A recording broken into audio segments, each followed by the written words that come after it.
Alright guys, so as the weekend continues for Venom, we can finally talk about more things that are happening. Now, we've talked about, like Thursday and everything and how the numbers are shaping up. Now, next up, there's obviously the discrepancy between critics and, of course, the fans, and then what both sides come up with.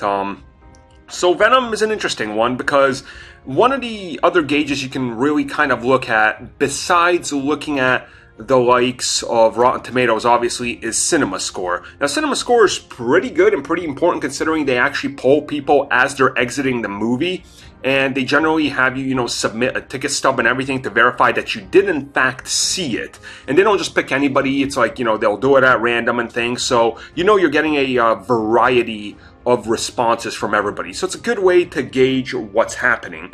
Now, despite the low, 30 Rotten Tomatoes, the CinemaScore places, this movie, I guess, specifically with some of the, contemporaries, you could say, in its field. So Venom has received a B+ there. Now, just to kind of give you a frame of reference, a B+ goes in line with The Amazing Spider-Man 2, Justice League, Spider-Man 3, and Suicide Squad. So generally, you can kind of see with the critical response and CinemaScore, it kind of falls in the same, category. It's like, look, I'm having dumb fun. It's all I really asked for. And I think that's really what they were aiming for anyway. So the audience generally just seems to be responding in that way. So there's nothing really bad there per se.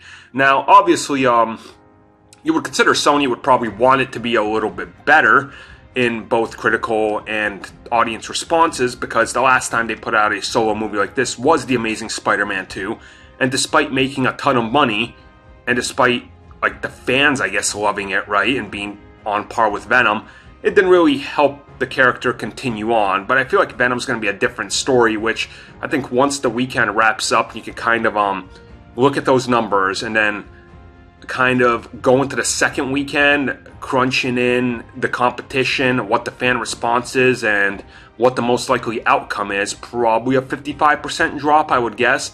You could probably see that this is going to be something good, and CinemaScore is probably going to be a pretty good help to this, considering I'm seeing a lot of people say, it's not as bad as you've heard, so just might as well go see it if you want dumb fun. And at the end of the day, I think if that's what they were striving for, and that's probably what you're going to get.